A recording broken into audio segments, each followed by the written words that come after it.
Hi friends, welcome to the channel profitmaster.in. నేను ఆర్పి. ఈ వీడియోలో 1 జూలైకి నిఫ్టీ, బ్యాంక్ నిఫ్టీ లెవెల్తో పాటుగా కొన్ని స్టాక్స్కి టెక్నికల్ లెవెల్స్ చూద్దాం. సో ఫ్రైడే జరిగిన ట్రేడింగ్లో నిఫ్టీ 33 పాయింట్స్ మైనస్గా క్లోజ్ అయింది. హైయర్ లెవెల్లో కొంత ప్రాఫిట్ బుకింగ్ వచ్చింది, ఎందుకంటే కంటిన్యూస్గా ర్యాలీ చూసాం మనం నిఫ్టీలో. సో ఈ ర్యాలీ వెళ్ళిన తర్వాత only one day pull back అనుకోవచ్చు ఇది. దాని తర్వాత ర్యాలీ. సో 5 days ర్యాలీని 24,170 లెవెల్ దగ్గర కొంత కరెక్షన్ జరిగింది. సో ఇది ఓన్లీ ప్రాఫిట్ బుకింగే. ఓవరాల్గా ట్రెండ్ మాత్రం అప్ ట్రెండే కంటిన్యూ అవుతుంది. సో హైయర్ లెవెల్లో మనకి ఫస్ట్ రెసిస్టెన్స్ ఇప్పుడు చూస్తే 24,165 ఆర్ 170 ప్రీవియస్ హై ఏదైతే ఉందో అదే ఇమీడియట్ రెసిస్టెన్స్ లాగా ఉండొచ్చు.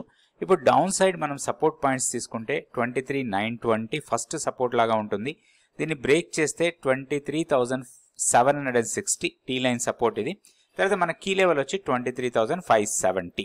కీ లెవెల్ కన్నా పైన ఉన్నంత వరకు బై అండ్ డిప్స్ మోడ్లోనే ఉండొచ్చు. ఇప్పుడు ఒకటి 24,170ని క్రాస్ చేసి దానిపైన సస్టైనబుల్గా ఉంటే మాత్రం 24,500 వరకు అప్ సైడ్కి వెళ్ళడానికి అవకాశాలు ఎక్కువ ఉన్నాయి. సో లెవెల్స్ దృష్టిలో పెట్టుకొని మనం నిఫ్టీలో ట్రేడ్ చేసుకోవచ్చు.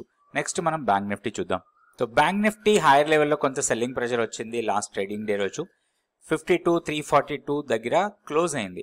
ఇప్పుడు లెవెల్ టెక్నికల్గా చూసినప్పుడు 52,880 నుంచి 53,180. సో ఈ జోన్ ఏదైతే ఉందో ఇది స్ట్రాంగ్ రెసిస్టెన్స్ లాగా ఉంటుంది మనకి రాబోయే 1 or 2 daysకి. వన్స్ 53,180ని క్రాస్ చేస్తే మాత్రం 53,500 వరకు అప్ సైడ్కి వెళ్ళొచ్చు. ఇప్పుడు డౌన్ సైడ్ మనం సపోర్ట్ లెవెల్స్ తీసుకోవచ్చు. ఫస్ట్ సపోర్ట్ వచ్చి 52,030 ఆర్ 40 లెవెల్స్. ఇది ఇమీడియట్ సపోర్ట్ లాగా ఉంటుంది. ఇదే టీ లైన్ సపోర్ట్ కూడా. అండ్ మన కీ లెవెల్ వచ్చి 51,480. Then down side next once key level break అయితే మాత్రం 50,860 వరకు డౌన్ సైడ్కి రావచ్చు. సో ఈ లెవెల్స్ మాత్రం స్ట్రాంగ్ సపోర్ట్ లెవెల్స్ లాగా ఉన్నాయి. హైయర్ లెవెల్లో రెసిస్టెన్స్ పాయింట్స్. ఈ లెవెల్స్ని బట్టి మనం బ్యాంక్ నిఫ్టీలో ట్రేడ్ చేసుకోవచ్చు. ఇప్పుడు కొన్ని స్టాక్స్కి టెక్నికల్ లెవెల్స్ చూద్దాం. కంటిన్యూస్గా ర్యాలీగా వెళ్తున్న స్టాక్ ఇది Titagarh rail systems limited company. Titagarh అని ఉంటుంది మన సింబల్. ఇక్కడ చూస్తే ఒక స్ట్రాంగ్ బ్రేక్అవుట్ ఇచ్చింది ఈ లెవెల్ దగ్గర. సో ఈ బ్రేక్అవుట్ తర్వాత కూడా స్ట్రాంగ్గానే మూమెంటం ఉంది, ఎక్కడ వీక్నెస్ కనపడలేదు. ఒక్కరోజు 2 రోజులు ఏదైనా చిన్న వీక్నెస్ కనపడ్డా కానీ అగైన్ మనకి ఒక మంచి బయింగ్ యాక్టివిటీనే కనపడుతుంది. ఇక్కడ 3 days కన్సాలిడేట్ అయింది, బ్రేక్అవుట్ ఇచ్చింది, మళ్ళీ 1 day ఇక్కడ కొంచెం పుల్ బ్యాక్ ఇచ్చింది, అగైన్ ర్యాలీగా వెళ్తుంది. ఇప్పుడు మనకి ఇది స్ట్రాంగ్ రెసిస్టెన్స్ పాయింటే అనుకోవచ్చు, అరౌండ్ 1895 ఆ లెవెల్. సో వన్స్ 1890ని క్రాస్ చేసి దానిపైన సస్టైనబుల్గా ఉంటే మాత్రం ఇది 2000 లెవెల్ని టెస్ట్ చేయొచ్చు. సో స్టాక్ని కొంచెం మానిటర్ చేసి ఎంట్రీ లెవెల్ కోసం చూడాలి మనం. ఫస్ట్ ఎంట్రీ లెవెల్ అనుకోవచ్చు ఒకవేళ పుల్ బ్యాక్ ఇస్తే. సో మనకి ఫస్ట్ ఎంట్రీ లెవెల్ వచ్చి 1,780 ఇమీడియట్ సపోర్ట్ లాగా ఉంటుంది. 1,780 సమ్వేర్ ఇక్కడ. సో లాస్ట్ ట్రేడింగ్ డే లో. సో ఈ లో మనకి ఇమీడియట్ సపోర్ట్ లాగా ఉంటుంది. వన్స్ ఇది బ్రేక్ అయితే మాత్రం మనకి 1682 వరకు డౌన్ సైడ్కి రావచ్చు. 1,682 ఇక్కడ. సో ఇవి మనకి సపోర్ట్ పాయింట్స్ లాగా ఉంటాయి. ఈ స్టాక్లో మళ్ళీ రీఎంట్రీ కావాలంటే ఒక హైయర్ లెవెల్లో మనం ప్రాఫిట్ బుక్ చేసుకుంటే ఒక రీఎంట్రీ తీసుకోవాలంటే ఇవి సపోర్ట్ లెవెల్స్ లాగా ఉంటాయి. వీక్నెస్ 1,560 కన్నా కిందకు వెళ్తేనే దీంట్లో వీక్నెస్ రావచ్చు. అప్పటి వరకు కూడా ఏదైనా డిప్స్ వస్తే దీంట్లో ఒక మంచి ఆపర్చునిటీ లాగా తీసుకొని లాంగ్ ఎంట్రీస్ కోసం ప్లాన్ చేసుకోవచ్చు. సో ఇది టిటాగర్. నెక్స్ట్ ఇంకొక స్టాక్ చూద్దాం. ఈ స్టాక్ వచ్చి జెన్సర్ టెక్స్. లాస్ట్ ట్రేడింగ్ రోజు కొంచెం పాజిటివ్గా క్లోజ్ అయింది. ఒక చిన్న పుల్ బ్యాక్ ఇచ్చింది. ఒక ర్యాలీ వెళ్ళిన తర్వాత 1 or 2 days కన్సల్టేషన్, ఒక small pull back. And last trading day రోజు ఒక బుల్లిష్ హరామీ ప్యాటర్న్ ఫామ్ అయింది.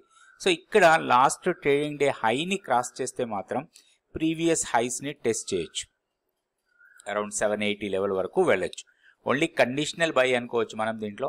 ప్రీవియస్ హైని క్రాస్ చేసి దానిపైన సస్టైనబుల్గా ఉంటే మాత్రం లాంగ్ ఎంట్రీ తీసుకోవచ్చు. ప్రీవియస్ లోని బ్రేక్ చేస్తే మాత్రం కొంత వీక్నెస్ రావచ్చు. 702 నెక్స్ట్ సపోర్ట్ లెవెల్ లాగా ఉంటుంది. వన్స్ 740ని కిందకి వెళ్తే 740 కన్నా కిందకి వెళ్తే మాత్రం అరౌండ్ 702 వరకు డౌన్ సైడ్కి రావడానికి అవకాశాలు ఉంటాయి. సమ్వేర్ ఇక్కడ ఉంటుంది. 700 అయితే ఇది ఇంపార్టెంట్ లెవెల్ లాగా తీసుకోవచ్చు మనం 740. సో 740ని బ్రేక్ చేసి దానికన్నా డౌన్ సైడ్ ఉంటే మాత్రం ఒక ప్రాఫిట్ బుకింగ్ ఏరియా లాగా ఉంటుంది, ప్రాఫిట్ బుక్ చేసుకోవచ్చు. హైయర్ లెవెల్లో మాత్రం మనకి 780 స్ట్రాంగ్ రెసిస్టెన్స్ లాగా ఉంటుంది అండ్ బ్రేక్అవుట్ ట్రేడ్ కోసం దీంట్లో ప్లాన్ చేసుకోవచ్చు. ఇది జెన్సర్ టెక్నాలజీస్. నెక్స్ట్ ఇంకొక స్టాక్ కూడా చూద్దాం. ఇది జూపిటర్ వేగన్స్. ఈ స్టాక్ వచ్చి జూపిటర్ వ్యాగన్స్ లిమిటెడ్. సో ఇందులో ఒక లాస్ట్ ట్రేడింగ్ డే రోజు ఒక పాజిటివ్ ట్రేడే జరిగింది. లాస్ట్ 3 days కొంచెం పాజిటివ్. అయితే ఇక్కడ ఒక కన్సాలిడేటెడ్ ఏరియా ఇది. ఈ ఏరియాని బ్రేక్ చేసే అవకాశాలు చాలా ఎక్కువ ఉన్నాయి. వన్స్ ఇది బ్రేక్ అయితే మాత్రం స్ట్రాంగ్ మొమెంటం తీసుకోవచ్చు అప్ సైడ్కి. సో ఇక్కడ నుంచి స్ట్రాంగ్ ర్యాలీ వెళ్ళింది ఇది. సో మనకి ఫిబొనాచి ఎక్స్టెన్షన్స్ తీసుకుంటే ఇక్కడ నుంచి స్ట్రాంగ్ ర్యాలీ వెళ్ళిన తర్వాత ఒక చిన్న కన్సాలిడేషన్, ఒక చిన్న పుల్ బ్యాక్, ఇది హెవీ ఫాల్ ఏం కాదు ఇది. సో చిన్న పుల్ బ్యాక్ ఇది. మనకి వన్స్ ఈ లెవెల్స్ని క్రాస్ చేస్తే మాత్రం నెక్స్ట్ మనకి హైయర్ లెవెల్లో 825 వరకు మధ్యలో పెద్దగా రెసిస్టెన్స్ ఏరియాస్ లేవు. ఓన్లీ థింగ్ ఏంటంటే ఇక్కడ మనకి ప్రీవియస్ హైని బ్రేక్ చేయాలి, అప్పుడే మనకి 820 825 వరకు దీంట్లో. అదే షార్ట్ టర్మ్ ట్రేడింగ్ కోసం ఇప్పుడున్న లెవెల్స్ దగ్గర ఎంట్రీ అయితే ఒక 25-30 రూపీస్ స్టాప్ లాస్ పెట్టుకొని 730ని ఫస్ట్ టార్గెట్ లాగా పెట్టుకొని 820ని నెక్స్ట్ టార్గెట్ లాగా పెట్టుకొని అట్లా ట్రేడ్ చేసుకునే అవకాశం ఉంది. ఇది జూపిటర్ వేగన్స్. సో నెక్స్ట్ వీడియోలో మళ్ళీ కొన్ని స్టాక్స్ గురించి టెక్నికల్ లెవెల్స్ చూద్దాం. ఇవన్నీ కూడా టెక్నికల్గా లెవెల్స్ మాత్రమే, ఇక్కడ బై సెల్ రికమెండేషన్స్ అయితే కాదు, దయచేసి గమనించండి. ఎలాంటి బై సెల్ రికమెండేషన్స్ కానీ అడ్వైస్ కానీ మేము చెయ్యము. ఇది ఓన్లీ టెక్నికల్గా ట్రేడింగ్ పర్పస్గా లెవెల్స్ ఎలా ఉన్నాయి, లెవెల్స్ని బట్టి ఎట్లా ట్రేడ్ చేసుకోవచ్చు అనేది మాత్రమే ఈ వీడియోలో ఎక్స్ప్లెయిన్ చేయడం జరుగుతుంది. Thank you for watching this video. Please like, subscribe and share our videos.